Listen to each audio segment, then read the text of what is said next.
How you doing, everybody? I got a good one for you today. Here you go. I keep a photograph in which we were in love, caught in your eyes. Well, hey, good morning, everybody. It is about 6 a.m. and it is Wednesday morning, and I'm in Granite City, Illinois. And gotta look good when you get up in the morning, even though you got little creases on your face from the CPAP. That's all right. We're loading this morning. Steel, plate steel at Custom Steel here in Granite City. And you can take a look in there and see they're loading a fella in front of me. Got themselves a 50-ton crane up there, overhead crane. Driver right over there, I was talking to him a while ago. He's going to be taking it to one of our manufacturing centers, and I'm taking it to a competitor.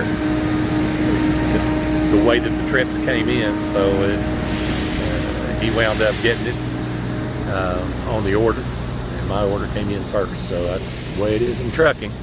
You don't try to jumble things up once you book them. But anyway, this is a pretty neat place. And it's kind of hard to get in here. If you've ever been here, you know what I'm talking about. If you use a Garmin GPS, Garmin GPS will say all of these roads in here a truck cannot come down. And I want you to know that it is pretty tight getting in here, but the route that you come in here is a truck route. And it ends right here in front of the the plant, and I'm just kind of show it to you right here. There's my truck, looking good today. It's going to get a bath. Been in rain for about 2 days, but anyway, if you see that stop sign, that is right over there. Yep, that stop sign right there. Past it on the other side, you see it says a no trucks allowed. And their driveway is right there where you see the yellow fire plug where the car is going through right now. And so you have one way in here, and that is Century Road. And Century Road connects onto 20th Street. 20th Street connects out to the Lewis and Clark Expressway, which is Highway 3. That's the only way in here legally.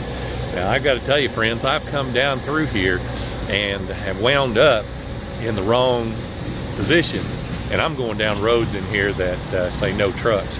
And I understand the police in Granite City are pretty aggressive about this. So you guys be careful when you're coming in here. If you need directions in here, just kind of message me down below, and I'll be glad to shoot you some directions. Most of you guys will have my phone number, work for our company. All right, well, hey, listen, I'll check in after I get loaded. We're gonna do some tarping and heading that way.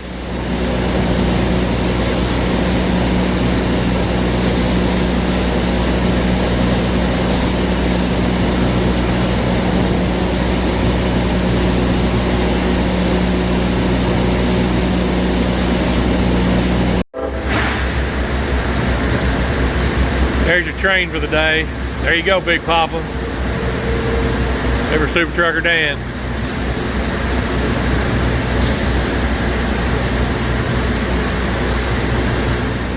So what he's doing over there is he is arranging my load, and if we get it over here, you will see that the individual plates that we're getting are very, very thick.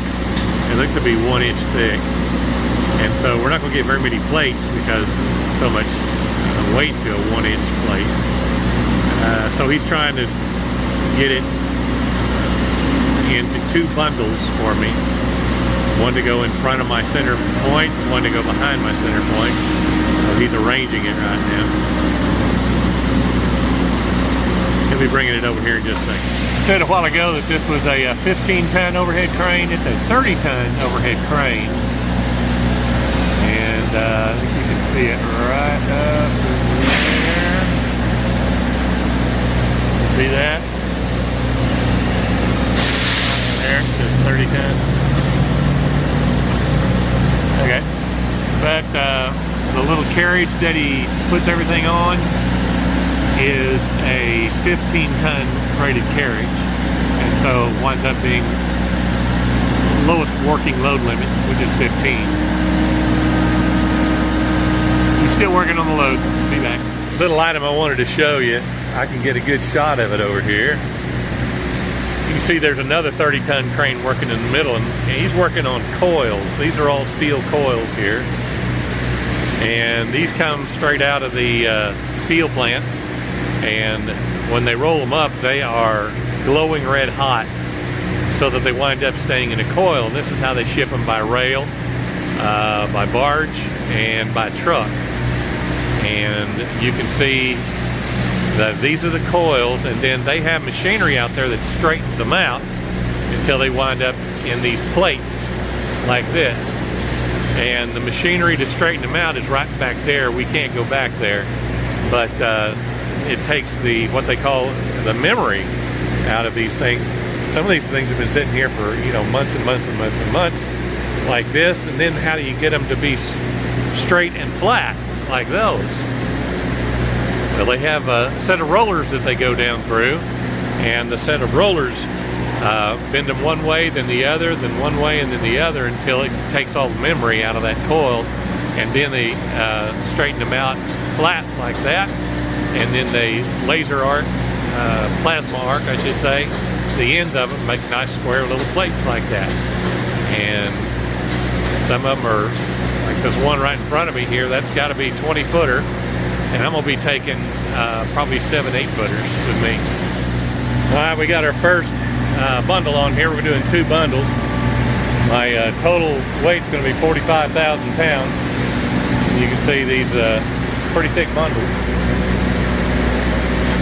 But he hadn't put the 1-inch. He was just maneuvering those. So this is the plate and steel that they're going to use over there.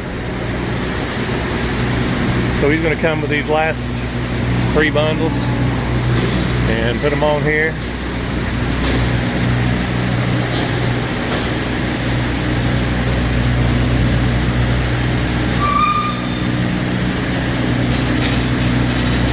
He's got the controls in his hands down there if you can't see it. Just right there.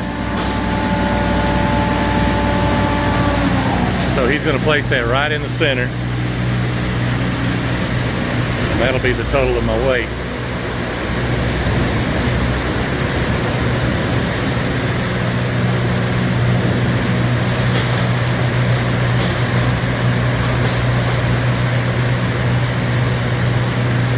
He settles it down there slowly because it swings. It's hard to get the swing out of it. And sets them right in the center right there.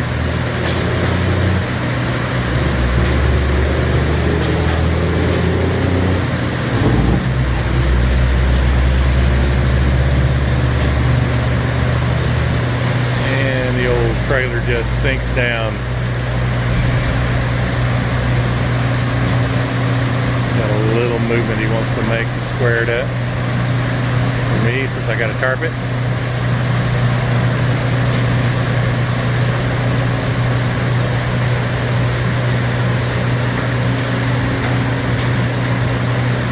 And little jaws come out from underneath it. That's it. He'll take it away and I'll take it away. Back in the truck, and I'm just kind of going to show you a little bit here. You see, that's my pressure. I have a very solid air system, and it's all the way down to, what's that, 80 pounds. It's not alarmville, but 80 pounds, and it should be up to about 100, 120, and it's coming up that way. But what I wanted to say is that when they put that weight on you, all your air goes back there into the suspension, and it takes all your reserve down there. So you don't roll until you get that thing back up to at least 100 pounds. And so just kind of an interesting thing here. Now it's getting back up there towards 100 pounds, and I can pull out of here. We're going to tie it down and take a look at tarping. All right, we're over here finishing up the tie down. Just kind of wanted to show you what we've got. If you'll go back on the videos, you'll notice down there, the stack of 3, so I've got a little bit of a step up right there, and so that's why I've got the protection down there. To meet all the standards, then even though I have a bulkhead up here, if that would have gone up against a bulkhead, I wouldn't worry about putting 2 straps up here. And these straps are rated at 5,400 pounds. I wouldn't worry about it putting 2 up there, but I'm going to put 2 up there because it's got a long ways which it can slide, and so I don't want it to slide at all. But the rules say that you're supposed to have 50% of the weight in securement. So I've got a 45,000 pound load, and at a 45,000 pound load, then my calculation says it's going to be 22,000 and 250 is what it should be. And so in order to do that, then my tie down has to be 22,000. So each one of these is, I'm just going to go 10,000. We have the 400 just as a extra in there. So here's 10, there's 20, and up in the front that makes 30, and then there's another one right there that makes it 35. So I'm well over my 50% here, and I didn't even put the 400 extra, 400 pounds extra on the WLL, which is working load limit on these. So that's just basically the tie down on this, and we're going to get on to the tarp. Okay, so here's the load, and we're going to start back here. We're going to roll one forward. We're hoping we can get it with 1 tarp, but I doubt it. We're going to roll from back there to here, and then we'll come up here and roll 1 back. Okay, so we're done with the steel tarp. Show you a couple items here real quick. The front edge of it here, we've got bungees pulling it tight, and then a strap all the way across there to hold down the front. That seals the front. Of course, that's the most important place, is you seal that front so there's no water coming in underneath this steel. You saw that I had a this queen liner inside there that makes double sure there's leaks in your tarp. This queen's going to protect it, so it winds up at your customer, which is usually us, winds up at your customers with no water on it, period, dry. That's what you want. But we'll go around here and we'll see. We got the 2 levels here, and right here where the 2 levels divide, go from a stack of 2 here to a stack of 3. We put a strap across there, and that is just to keep it from flapping as it goes down the road. And you take a look at the rest of it here, and we do a dovetail on the tail end right here, and the dovetail is also, if you look at it, the end of the dovetail is here, and the end of the steel is right there. So you've got about 3.5 feet of dovetail on that. And what the dovetail does is, when you're going down the road and the air circulates like this behind the back of your truck, it keeps anything from going underneath there. Well, if you have it just stuck underneath there, sometimes water can start accumulating. Sometimes the tail end will come out, and you wind up getting some water underneath there, and you just don't want water. It's safe to do a little dovetail right there. And since the steel is up on something, if something starts going across the deck, it's not going to hurt anything. It'll eventually come out. It's no big deal. So let's look at the other side. Over here, this is a little more wrinkled because there's the second side I pulled down. So a little more wrinkle, it'll do. Nothing's going to get in here. You see it's sealed down on the deck, and that's the most important part. A lot of trains over here. We'll pause it for a second and we'll go back. Alright guys, one last thing before I sign off here. You see my truck sitting there with my load back here, and you see I have a split axle, and these are my drivers up here. Just wanted to show you, I've got this thing pulled all the way back here, and the reason why you have the fifth wheel pulled all the way back on this is because these mud flap hangers will catch underneath the frame of these step decks when you're making a 90-degree turn, and then when you try to come back out of it, then it'll break them off. That's one thing. Second thing is that you see, because I have a split axles back here, we have to do a different scale type. It's called a split axle. And on the Caterpillar scale back here, those aren't guaranteed, but they are accurate, but they're not guaranteed by Caterpillar. And so one other thing is on these step decks back here.